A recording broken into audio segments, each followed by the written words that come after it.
해병대원 특검법이 어제 본회의에 상정됐습니다. 생때 같은 해병대원이 왜 억울하게 죽어야 했는지, 누가 이 사건의 수사를 방해하고 은폐하고 조작했는지 밝혀서 그 책임자를 처벌하자는 법안입니다. 오는 19일이 순직 1주기입니다. 순직한 지 1년이 다 되어가지만 진상은 온전하게 밝혀지지 않았습니다. 누가 장화를 신고 거센 물살 속에 들어가도록 지시했는가? 누가 아무런 보호장비도 없이 작전을 진행하도록 지시했는가? 7월 31일 휴가 중인 국방부 장관의 걸려온 유선전화 02800-7070은 누가 쓰던 전화인가? 8월 2일 대통령의 개인 휴대폰은 왜 그리 급박하게 움직였는가? 수사 결과 보고서는 누구의 지시로 회수되었는가? 누가 박정훈 대령에게 누명을 씌웠는가? 누가 주범이고 누가 공범인가? 어렵게 얻은 아들을 떠나보낸 어머니의 한을 풀어드려야 합니다. 국방의 의무를 다하기 위해 입대했던 숨진 청년의 억울함을 풀어줘야 합니다. 입대를 앞뒀거나 입대한 청년들의 문제이고, 자식을 군에 보낸 부모들의 문제이고, 병역의 의무를 이행한 모든 국민의 문제입니다. 그런데 지금 이 순간에도 국민의힘은 특검법 통과를 방해하고 있습니다. 대체 왜, 무엇을 위해서, 누구를 위해서 이 국민의 명령을 정면으로 거부하고 있습니까? 말로는 진상규명을 위해 노력하겠다고 하면서 실제로는 진실을 밝히기 위한 특검법을 막기 위해 밤새 궤변의 구판을 벌리고 있습니다. 용산 방탄을 위한 필리버스터, 그 이상도 그 이하도 아닌 명분도 실리도 없는 필리버스터, 부끄러운 줄 아십시오. 민주당은 오늘 오후 국회법이 정한 절차에 따라 필리버스터를 종결하고 국민께 약속드린 대로 특검법을 통과시키겠습니다. 특검법을 통과하면 이제 공은 윤석열 대통령에게 넘어갑니다. 윤석열 대통령에게 묻습니다. 이번에도 거부권을 행사하실 것입니까? 그러지 마십시오. 윤석열 대통령 탄핵 국민 청원이 100만 명을 훌쩍 넘었습니다. 들불처럼 번지는 분노의 민심을 무겁게 받아들이십시오.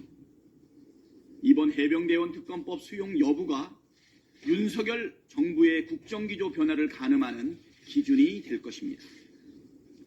또다시 민심을 거부하고 거부권을 행사한다면 파국과 몰락의 길만이 놓일 것이라는 점을 명심하십시오. 그것이 우리 역사의 교훈입니다.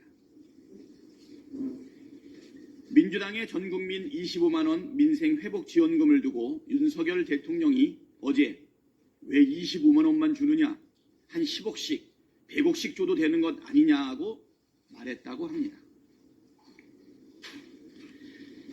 야당에 대한 저열한 조롱은 차치하더라도 참을 수 없이 가볍고 얕은 대통령의 경제 인식에 참담함을 금할 수 없습니다.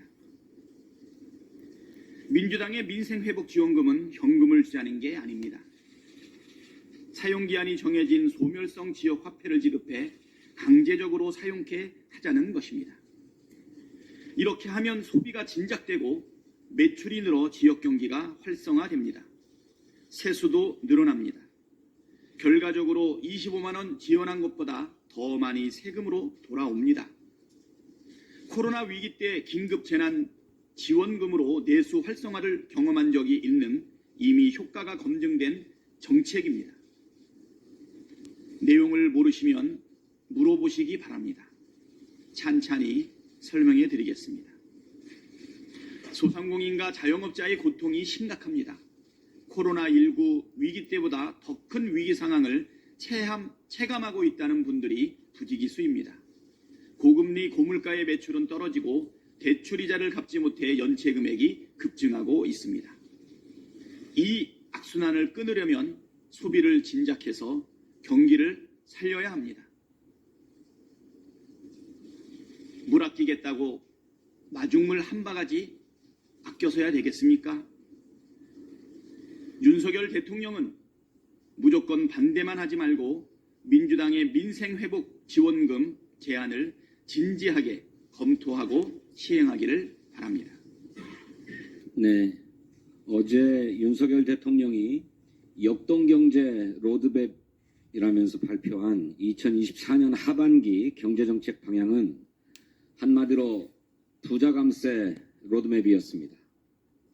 기업 오너, 대주주 등 전 국민의 1%도 안 되는 거액 자산가의 배를 불리고 부를 대물림하게 하는 부익부, 부자 세습의 부자 기득권 로드맵이었습니다.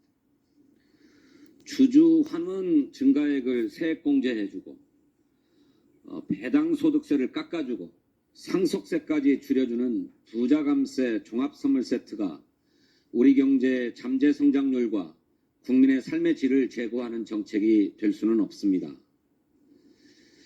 양질의 일자리 부족, 부의 대물림 등에 따른 소득, 자산 격차 확대 등으로 사회 이동성에 대한 기대가 약화되고 계층 이동 기회가 축소되어 사회 갈등이 심화되고 있다고 정부는 진단했습니다. 그런데 오히려 이런 진단과는 정반대되고 오히려 이런 상황을 더욱 부추기는 모순적인 정책들을 내놓았습니다. 반면에 부족한 세수를 메울 방안은 어디에도 없습니다. 나라 재정이야 어떻게 되든 부의 대물림 고속도로를 뚫어주겠다는 탐욕만 가득합니다. 그러면서 세수 결손, 재정 위기의 책임을 이전 정부에 떠넘겼습니다. 한덕수 국무총리가 경제 이어받으면서 나라 망하는 줄 알았다 이렇게 말했습니다. 미안한 말씀입니다만 문재인 정부 기간에는 통합재정수지가 양호했습니다. 윤석열 정부는 집권 1년 차인 2022년에 65조 원이라는 역대급 통합재정수지 적자를 기록했고 2023년에는 다시 37조 원의 적자를 기록했습니다.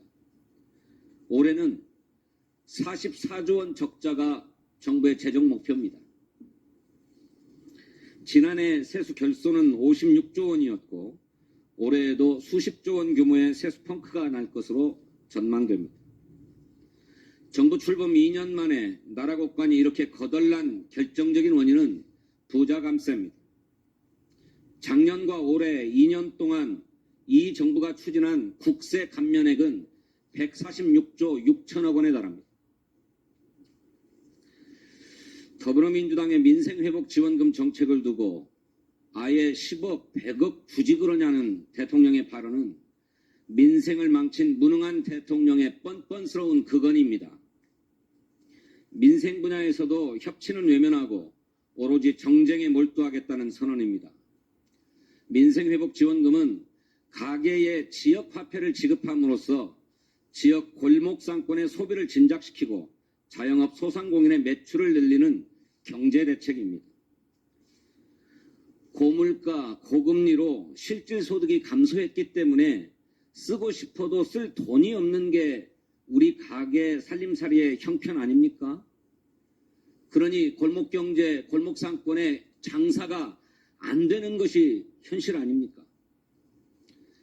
국민의 소비 여력을 높여서 지역과 골목에 돈이 돌 수 있도록 하는 대책이 절실합니다. 소비의 마중물이 될 수 있도록 민생회복 지원금을 지급하고 지역사랑 상품권 발행 규모를 대폭 확대해서 자영업 소상공인들의 매출 회복을 지원해야 합니다. 그렇게 내수를 살려서 경제의 활력을 회복하고 국세 수입도 늘리는 적극적 재정정책의 선순환 효과를 도모해야 합니다. 온누리 상품권 사용처 확대, 숙박 쿠폰 추가 발행 정도로 우리 민생 경제가 살아날 수 없습니다. 정부가 식량 안보 대책이라고 내놓은 것도 엉뚱하기 그지없습니다. 쌀값, 소값 하락으로 큰 손실을 보고 있는 농민에 대한 대책은 없습니다. 농산물의 수입 확대로 농가가 입을 피해에 대한 대책도 없습니다. 그러면서 농지 규제를 완화하겠다고 합니다. 농지 규제를 완화하면 농지 전용이 자유로워질 것이고, 그러면 농지가 다른 용도로 바뀔 터인데 그게 식량 안보와 무슨 상관이 있습니까? 어제 국회 앞에서는 전국의 한우 농민들이 모여서 한우 반납 투쟁을 벌였습니다. 사료값은 오르는데 소값은 떨어지니 살 수가 없다. 정부가 소를 맡아서 키워봐라. 이게 농민의 목소리였습니다. 21대 국회를 통과했으나 대통령의 거부권으로 무산되었던 농업사법, 양곡관리법, 농산물안정법, 한우발전법, 농업회의소법을 정부가 수용해야 합니다. 어제 민주당 정책위원회는 각 정책조정위원회별로 개원국회의 민생법안 추진 상황을 점검했습니다. 국회 상임위원장 선출이 완료되고 상임위원회가 정상화된 만큼 법안 심사의 속도를 높이겠습니다.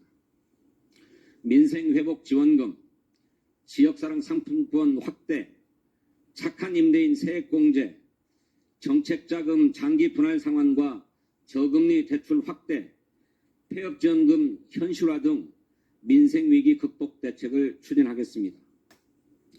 비상한 시기에는 비상한 대책이 필요한 만큼 민주당은 헌법과 법률이 정한 국회의 권한과 절차에 따라서 민생경제 회복에 속도를 가하겠다 하는 말씀을 드립니다. 감사합니다.